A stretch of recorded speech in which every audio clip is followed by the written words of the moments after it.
महाराष्ट्रातल्या अनेक गावांमध्ये पाण्याचं मोठ्या प्रमाणावर दुर्भिक्ष जाणवत आहे। कोल्हापूरच्या राधानगरी तालुक्यातल्या म्हासुर्ली ग्रामपंचायतीत येणाऱ्या वाड्या वस्त्यांवरही अशीच परिस्थिती आहे।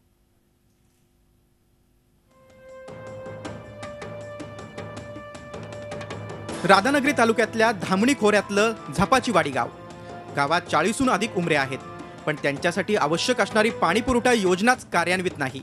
त्यामुळे वर्षभर इथले ग्रामस्थ झऱ्याचं पाणी पितात, पण एप्रिल मे महिना आला की त्यांना तीव्र पाणी टंचाईला सामोरं जावं लागतं। 58 वर्षीय सुंदाबाई कदम या पहाटे 3 वाजता पाणी भरण्यासाठी झऱ्यावर आल्यात। त्या लोट्यानं घागरीत पाणी भरतायत।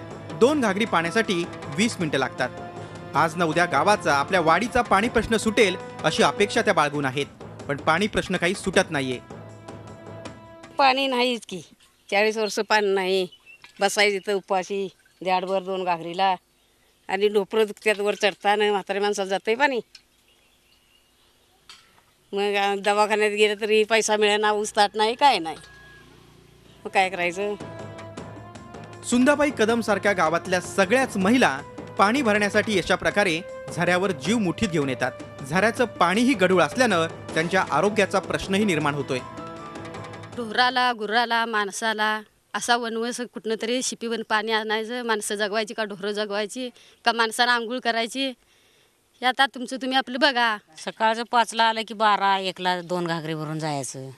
घागरीवर आम्हाला म्हाताऱ्या माणसांनी जातात, मग न्यायचं घरात, मग तोवर जेवण खाणं कवा करायचं, मुलं शाळेला जायची। म्हासुर्ली ग्रामपंचायतीच्या अखत्यारीत येणाऱ्या वाड्या वस्त्यांचा पाणी प्रश्न सुटावा यासाठी लाखो रुपये खर्चून तब्बल 3 वेळा पाणी पुरवठा योजना राबवण्यात आली, पण ही योजना अत्यंत निकृष्ट आणि या योजनेत झालेल्या आर्थिक घोळामुळे ही योजना केवळ कागदोपत्रीच पूर्ण झाली। म्हासुर्ली ग्रामपंचायत ग्रामस्थांना पाणी तर देत नाहीये, उलट वर्षाला 900 रुपये पाणीपट्टी ग्रामस्थांकडून वसूल करतात।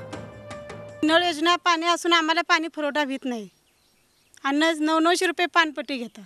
मग या माणसांनी जायचं कुठं? पालकांनी जनावरांना पाणी नाही, कपडे धुण्याला पाणी नाही, आम्हाला प्यायला पाणी नाही। 3 योजना आल्या, 3 योजनेपैकी गावाला एका योजनेचा आम्हाला लाभ म्हणजे उपयोग झालेला नाही। 16 लाखाची स्कीम काढली, पण पाण्याची ठेम इथंपर्यंत आलेलं नाही।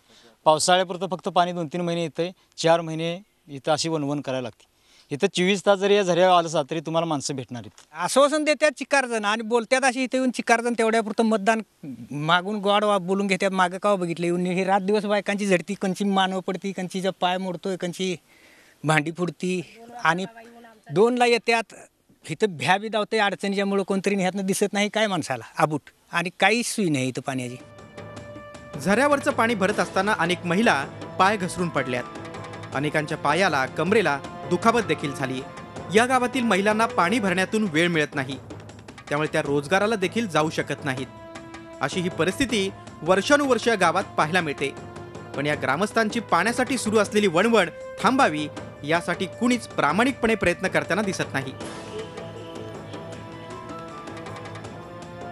प्रताप नाईक, झी मीडिया, कोल्हापूर। झी 24 तास रहा एक पाऊल पुढे।